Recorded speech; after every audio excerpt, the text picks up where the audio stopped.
నాగేష్ గారు నమస్తే అండి. నమస్తే సార్. ఎలా ఉన్నారు సార్? బాగున్నాం సార్. నాగేష్ గారు, అంటే మనం చాలా సార్లు చాలా రకరకాల విషయాలు మాట్లాడాం. ఎస్పెషల్లీ మనం దళిత కాన్స్టిట్యున్సీల గురించి వాటి గురించి కూడా చాలా వివరంగా మాట్లాడాం. నేను అందులోనే ఉమ్, ఒక ఎకడమిక్ గా క్వశ్చన్ అండి ఇది. ఇది చాలా మంది వీక్షకులు ఎవరైనా చూసినా సరే ఇది ఏదో పొలిటికల్ క్వశ్చన్ లేకపోతే ఒక కులాన్నో ఒక మతాన్నో కించపరచడానికి అంటలా. ఇదేంటంటే అండి, ఈ రోజు నేను షర్మిల గారిది ఒక వీడియో చూశాను సార్. షర్మిల గారు మొన్న వాళ్ళ అబ్బాయిని ఒక కమ్మార్ అమ్మాయికి ఇచ్చి పెళ్లి చేసుకున్నారు. అంటే ఒక క్రిస్టియను ఒక హిందువుని పెళ్లి చేసుకున్నారు.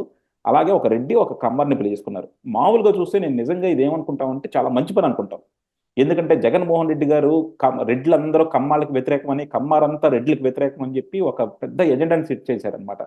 సో దాన్ని షర్మిల గారు బ్రేక్ చేశారు. కమ్మార్ని రెడ్డిని కలిపారు. కనీసం ఒక వర్గం అన్న కొద్దిగా హ్యాపీగా ఫీల్ అవుద్దని ఒక మామూలుగా అనుకున్నాం. అలాగే వాళ్ళు కూడా చాలా చక్కగా పెళ్లి చేసుకున్నారు. అంతా కూడా క్రిస్టియన్ స్టైల్‌లో చేసుకున్నారు. తర్వాత హిందూ స్టైల్‌లో తీసుకున్నారు. ఎందుకంటే అమ్మాయి హిందూ కాబట్టి, అబ్బాయి క్రిస్టియన్ కాబట్టి ఇలా 2 మేళవింపుగా చేసుకున్నారు. ఎందుకంటే మనం చాలా సార్లు కూడా చూస్తా ఉన్నాం. ఇంటర్ కాస్ట్ మ్యారేజ్‌లన్నీ కూడా లేకపోతే ఇంటర్ రిలిజియన్ మ్యారేజ్‌లన్నీ కూడా 2 పద్ధతిలో చేసుకుంటున్నారు. ఇదంతా బానే ఉంది గానండి, షర్మిల గారి మీద కొంతమంది విమర్శలొచ్చినాయన్నమాట. ఎందుకంటే అనిల్ గారేమో ఒక క్రిస్టియానిటీని ఎండోర్స్ చేస్తా ఆయన కన్వర్షన్స్ చేయిస్తా అలా ఉంటారు కాబట్టి, ఈమె హిందూ పద్ధతిలో పెళ్లి చేసుకోవడం ఏంటి అన్నది కొంతమంది క్వెషన్స్ రైజ్ చేశారు. సో, షర్మిల గారు కూడా ఏంటంటే, ఆమె ఇప్పుడు చాలా క్రిటికల్ పొజిషన్‌లో ఉన్నారు. ఎందుకంటే ఆమెకు కూడా ఒక సర్టెన్ ఓట్ బ్యాంక్ కావాలి కాబట్టి, వాళ్ళు ఈరోజు ఆమె చాలా వివరంగా, చాలా డీటెయిల్డ్‌గా చెప్పిందన్నమాట. మేము ఇలా క్రిస్టియన్ పద్ధతిలోనే పెళ్లి చేసుకున్నాము. మీరు హిందువు పద్ధతిలో చూసింది అది హిందూ పద్ధతి కాదు. అది నార్త్ ఇండియన్ ట్రెడిషను. మేము ఊరికే కొంచెం ట్రెండీగా ఉండటానికి, కొంచెం ఒక కైండ్ ఆఫ్ కలరింగ్ ఇవ్వటానికి, ఒక వేడుకలాగా ఉండటానికి అలా చేసుకున్నాం తప్ప, అది ఎక్కడా హిందూ సంప్రదాయం కాదు. అమ్మాయి, అబ్బాయి ఇద్దరు కూడా క్రిస్టియన్సే. అలాగే మేము ఆ రోజు మా మాటలిని ఒక ఫ్యామిలీ క్రిస్టియన్‌గా మారింది. ఇలా అంతా కూడా కొంచెం గొప్పగా క్రిస్టియానిటీలో చేశామని చెప్పి చెప్పుకుంటా ఉన్నారు. అసలు మన సమాజంలో ఇంత దౌర్భాగ్య పరిస్థితి ఎందుకొస్తుందండి? ఇప్పుడు నువ్వు క్రిస్టియన్‌వో, హిందువా ఏదైనా సరే అది నీ పర్సనల్. అది మీ అబ్బాయిది, మీ కోడలిది పెళ్లి చేసుకున్నారు. మీరు చేసేసుకున్నారు. దాన్ని సమాజానికి అంత ఎక్స్‌ప్లెయిన్ చేయాల్సిన అవసరం ఏముంది? అంటే ఈళ్ళేంటి ఎంతసేపటికి ఓటు బ్యాంక్ రాజకీయాలే చేసుకుంటా ఉంటారండి ఎవరైనా సరే. అది నేను ఈరోజు షర్మిల గారిని అంటలా. హిందువులు, బీజేపీ వాళ్ళు ఎక్కడన్నా సరే ఒక హిందుత్వ రాజకీయాలు చేసేవాళ్ళు ఇదే పని చేస్తున్నారు. ఈరోజు షర్మిల గారు అదే పని చేస్తున్నారు. అలాగే మనం చూసుకుంటే హైదరాబాద్‌లో ముస్లిం రాజకీయాలు చేసేవాళ్ళు అలాగే చేస్తున్నారు. ఎవరు తక్కువ కాదు ఇందులో. అన్ని మతాలు, అన్ని కులాలు అందరూ ఒకటే. కానీ మన సమాజంలో కనీసం ఎవరో ఒకళ్ళు ప్రశ్నించాలి కదా! ఎందుకింత దిగజారిపోతున్నాం? అంటే దీన్ని శ్రీకాంత్ గారు 2 కోణాల్లో చూడాలి. ఒకటి, మీరు మీ ఇంట్లో వాళ్ళకి కానీ, నేను మా ఇంట్లో వాళ్ళకి కానీ, మీరు హైందవ సంప్రదాయాన్ని పాటించే మీరు నాస్తిక సంప్రదాయాన్ని, నేను ఏ దేవుడిని నమ్మను. హ్మ్. నేను మనం ఏ మతాచారంలో పెళ్లి చేసుకున్నా పెద్ద గొప్పగానో, లేదా తప్పుగానో భావించం. నేను ఇప్పుడు మా అబ్బాయి పెళ్లి చేయడానికి కూడా అవతల వాళ్ళు ఏ మతమైనా పర్లేదు, మేము ఏ మతం కాదని చెప్తాం. హ్మ్. అది మనకి పెద్ద ప్రయారిటీ కాదు. కానీ షర్మిల బ్యాక్‌గ్రౌండ్ చూస్తే, షర్మిల రెడ్డి గారి బ్యాక్‌గ్రౌండ్ చూస్తే, ఆవిడ ఆహ్, హస్బెండ్ ఎవరండి? హ్మ్. అనిల్ శాస్త్రి. అనిల్ కుమార్. అవును. అనిల్ శాస్త్రి. హ్మ్. అనిల్ కుమార్. ఆయన బ్రాహ్మణ అయినప్పటికీ కన్వర్టెడ్ క్రిస్టియన్. అంటే సాధారణ క్రిస్టియన్ కాదండి ఆయన. హ్మ్. ఆయన ఒక పాస్టర్, ఒక ఫాదర్. అంటే ఒక ఒక పెద్ద సంఘాన్ని నడిపిస్తున్నాడు. కొన్ని వేల మంది, కొన్ని లక్షల మంది సంఘాన్ని నడిపిస్తూ ఉన్నాడు. అనిల్ కుమార్ గారికి కొన్ని లక్షల మంది ఫాలోవర్స్ ఉన్నారు క్రైస్తవులు. కొన్ని లక్షల మంది క్రైస్తవులకి అతను నాయకుడు. సో వీళ్ళ నిత్యం ఏం చెప్తారండి క్రైస్తవ మతంలో? మీరు క్రైస్తవుడిగానే జీవించు, క్రైస్తవుడిగానే బతుకు, క్రైస్తవుడిగానే నిద్రలే, క్రైస్తవుడిగానే నిద్రపో, క్రైస్తవుడిగానే మంచినీళ్ళు తాగు, క్రైస్తవుడిగానే భోజనం చేయి, ఇన్ని చెప్తూ ఉంటారు.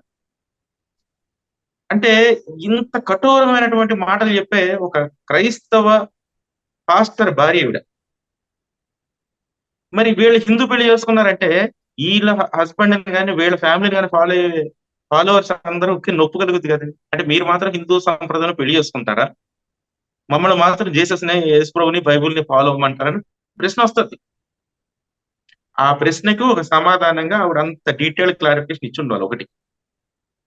2 ఇది పొలిటికల్ కోణంలో చూడాలంటే, ఈవిడ ఇప్పుడు కాంగ్రెస్ పార్టీ అధ్యక్షురాలు. ఆంధ్రప్రదేశ్ కాంగ్రెస్ పార్టీకి అధ్యక్షురాలు. ఏపీ కాంగ్రెస్ పార్టీ అధ్యక్షురాలు అయినందువల్ల, కాంగ్రెస్ పార్టీకి ఎక్కువ మంది ఓటర్స్ అందరూ కూడా వైసీపీలో ఉన్నారు. కాంగ్రెస్ పార్టీ అన్‌అఫిషియల్ గా కన్వర్టెడ్ యాస్ వైసీపీ. అవును.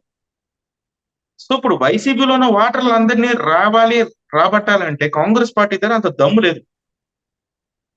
కాంగ్రెస్ పార్టీని నమ్మే నాయకుడు ఎవరు, కాంగ్రెస్ పార్టీలో ఒక నాయకుడు నమ్మి వచ్చే పరిస్థితి ఓటర్లకు లేదు. సో ఇప్పుడు మొట్టమొదటి గేలం ఎవరికి వేయాలండి? కాంగ్రెస్ పార్టీలో ఉన్నటువంటి దళిత్స్ లో ఉన్నటువంటి క్రిస్టియన్స్. ఇప్పుడు క్రిస్టియన్స్ కి గేలం వేస్తే ఖచ్చితంగా వస్తారు. అందువల్ల ఈవిడ ఒక పొలిటికల్ గేమ్ ని కూడా ప్లే చేసింది ఇక్కడ. ఇది రెండో కోణం. అంటే ఒక పక్క సంఘాన్ని కాపాడుకుంటుంది, వాళ్ళ సంఘాన్ని, వాళ్ళ హస్బెండ్ కు ఉన్నటువంటి సంఘాన్ని కాపాడుకుంటూ ముందుకు వెళ్తుంది. రెండోది ఇక్కడ వాటర్స్ లాక్కోవడానికి ఒక ట్రాప్. క్రైస్తవులందరికీ మేము క్రైస్తవ తత్వంలోనే పెళ్లి చేసుకున్నాం మా ఇంట్లో వాళ్ళకి అని చెప్పడం వల్ల క్రైస్తవులందరూ కనీసం ఇటువైపు కాంగ్రెస్ వైపు కన్వర్ట్ అవుతారు ఆవిడని చూసి. ఇప్పుడు ఆవిడకి ఒక టార్గెట్ ఉంది. కాంగ్రెస్ పార్టీలో 1.7% ఓట్ బ్యాంక్ మాత్రమే ఉందండి కాంగ్రెస్ పార్టీకి గతంలో ఇచ్చిన సర్వేలో. ఈ మధ్య కాలంలో జగన్మోహన్ రెడ్డి మీద ఉన్నటువంటి వ్యతిరేకత, ప్రభుత్వం మీద ఉన్నటువంటి వ్యతిరేకత ఇటు చంద్రబాబు నాయుడు గారికి రాకపోయినా అటు మళ్ళీ కాంగ్రెస్ వెళ్తుందని, షర్మిల రాకపోతే అది ఇంకా పెరిగిందని. ఇప్పుడు 4 to 5% Congress party vote bank ఉందనేది కొన్ని అంచనాలు. అది నిజమా కాదని తర్వాత. దీన్ని 10% చేయాలని టార్గెట్ తో ఆవిడ ఉంది. సో అందుకని ఫస్ట్ ఎవరు వాళ్ళ మాట వింటారని? క్రైస్తవ సంఘాలు మాట వింటారు, క్రిస్టియన్ ఓటర్స్ మాట వింటారు.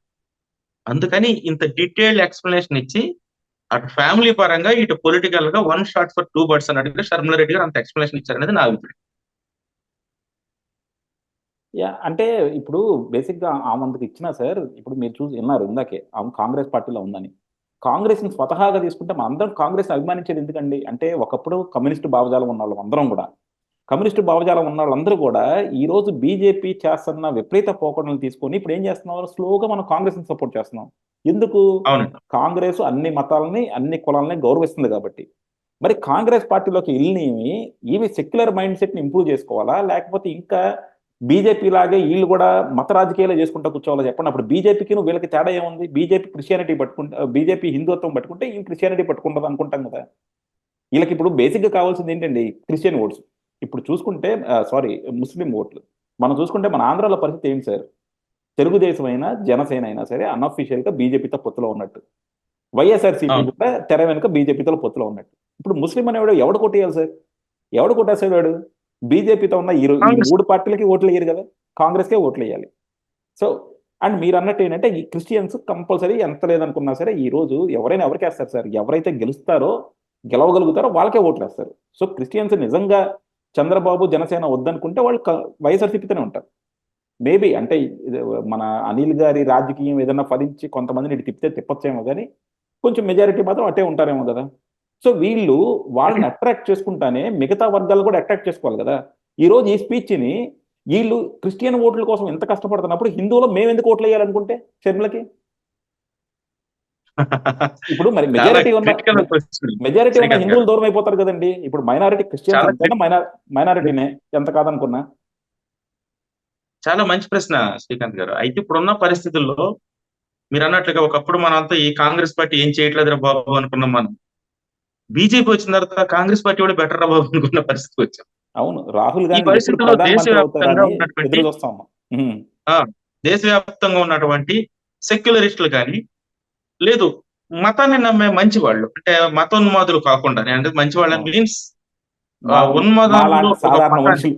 ఉమ్, ఆ, ఉమ్, ఇప్పుడు అటు ఓవైసీ లాగా కానీ ఇటు ఆర్ఎస్ఎస్ లాగా కాకుండా జనరల్ గా ఉండే హిందువులు ఎక్కువ మంది అన్ని పార్టీల్లోనూ ఉన్నారు. అసలు హిందువులు లేకుండా ఏ పార్టీ లేదు. అవును.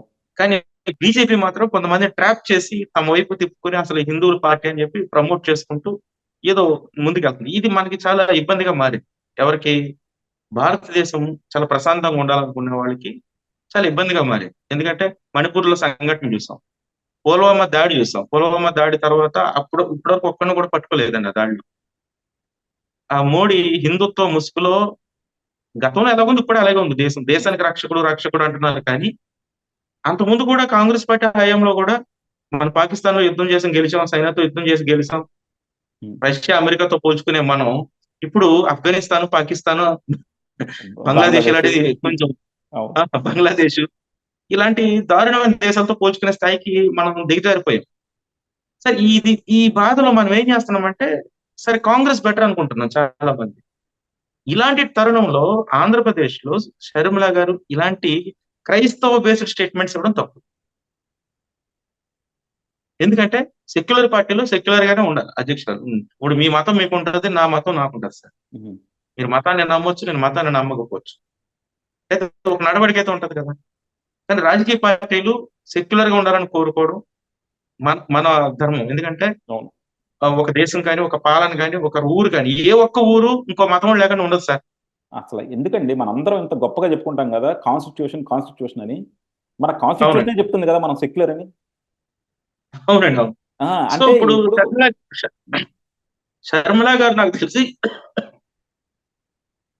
శర్మిల గారు నాకు తెలిసి వాళ్ళ ఓట్ బ్యాంక్ ను పెంచుకోవడానికి ఏదో ఒక డ్రామా ప్లే చేస్తుందండి. కానీ ఇది కాంగ్రెస్ పార్టీలో నేను కొద్ది రోజులుగా కాంగ్రెస్ పార్టీ వ్యవహారాల్లో కొంచెం వాళ్ళతో ఎక్కువ మాట్లాడుతున్నాను ఈ మధ్య కాలంలో. ఎందుకంటే శర్మిల గారు రావడం, నేను ఉండే ఆఫీస్ కాంగ్రెస్ పార్టీ ఆఫీస్ దగ్గరగా ఉండడం, ఇలాంటి కారణాల వల్ల కాంగ్రెస్ పార్టీ లీడర్లు ఎక్కువ మాట్లాడినప్పుడు వాళ్ళలో కూడా శర్మిల గారి మీద అసంతృప్తి ఉంది కొంతమందికి. ఎందుకంటే ఆవిడ ఏకపక్ష ధోరణితో వెళ్తుంది, ఒకే పద్ధతిలో ఉంది, ఎవరి మాట వినట్లేదు అని ఒక అసంతృప్తి వాళ్ళలో కనబడుతుంది. వాళ్ళు అసంతృప్తి ఇప్పుడు ఇలాంటి స్టేట్మెంట్స్ ని ఇంకా మరీ పెద్ద చేస్తారు. ఉమ్, కాంగ్రెస్ పార్టీలో ఇప్పుడు నేను మాట్లాడిన వాళ్ళు అందరూ హిందువులే సార్. ఉమ్, అందరూ హిందువులే, క్రైస్తవులు పెద్దగా లేరు. ఈవెన్ దో ఎస్సీసీఎల్ లో కూడా క్రైస్తవులు లేరు, ఉమ్, వాళ్ళు కూడా హిందువులే ఉన్నారు. సో వీళ్ళందరూ కూడా ఏంటంటే వీళ్ళందరికీ కొంచెం ఇబ్బంది కలిగించే విషయం. ఇప్పుడు మీరు నేను ఏదైనా మాట్లాడొచ్చు సార్, మన కత్తికి అన్ని పక్కల పదులు ఉంటాయి. మనం ఒక పార్టీ స్టాండ్ తీసుకున్నప్పుడు ఆ పార్టీ విధి విధానాలను మనం ఖచ్చితంగా ఫాలో అవ్వాలి. సెక్యులర్ పార్టీ అనేటువంటి కాంగ్రెస్ పార్టీలో ఉండి క్రైస్తవ మతం బేస్డ్ మీద మాట్లాడడం, అది ఎవరు మాట్లాడిన తప్పే. దానివల్ల ఆ పార్టీకి జరిగే లాభం కన్నా, టెంపరీ లాభం కన్నా లాంగ్ టర్మ్ లో జరిగే నష్టం ఎక్కువ ఉంటుంది. మీరు అన్నట్లుగా హిందువులు మేము ఎందుకు ఓటు వేయాలని అనుకున్నారు అనుకో సార్, వాళ్ళు యాజ్ యూజువల్ గా టీడీపీలోనో, వైసీపీలోనో, జనసేనలోనూ ఉండిపోతారు. అలాగే బీజేపీ ఓట్ బ్యాంక్ కదలదు. బీజేపీకి ఉన్న ఒక 0.5% ఓట్ బ్యాంక్ అయినా అది వాళ్ళకే వేస్తారు. కానీ మిగిలిన వాళ్ళు కదిలి వస్తేనే కాంగ్రెస్ పార్టీ బలపడేది. మరి కదిలి రాకపోతే ఇలాంటి స్టేట్మెంట్స్ నష్టాన్ని కలిగిస్తాయి సార్. కాబట్టి దీని మీద పునరాలోచన చేసుకోవాలి అక్కడ ఖచ్చితంగా. యా, డెఫినెట్ గా. ఎందుకంటే ఇన్నాళ్ళు ఉన్నది ఒక లెక్క, ఇప్పటి నుంచి ఆమె ఉన్నది ఒక లెక్క. ఎందుకంటే ఇన్నాళ్ళు ఆమె ఏంటంటే తెర వెనుక ఉన్నారు, ఇప్పుడు ఏంటంటే ఒక పార్టీని లీడ్ చేస్తుంది. ఆంధ్రప్రదేశ్ లో కాంగ్రెస్ ప్రెసిడెంట్ గా ఉన్నారు కాబట్టి డెఫినెట్ గా ఏదైనా సరే కొద్దిగా రెస్పాన్సిబుల్ గా ఉండాలి. అండ్ ఇలా సార్ ఈవినింగ్ నేను ఒక టీడీపీ లీడర్ తో మాట్లాడాను సార్. ఉమ్, ఇప్పుడు మీరు చెప్పిన స్టేట్మెంట్ మీద చాలా హ్యాపీ ఫీల్ అయ్యాడు. ఆ, ఇదో ఓకే. కొత్త రాజకీయం, ఉమ్, ఇది కొత్త రాజకీయం.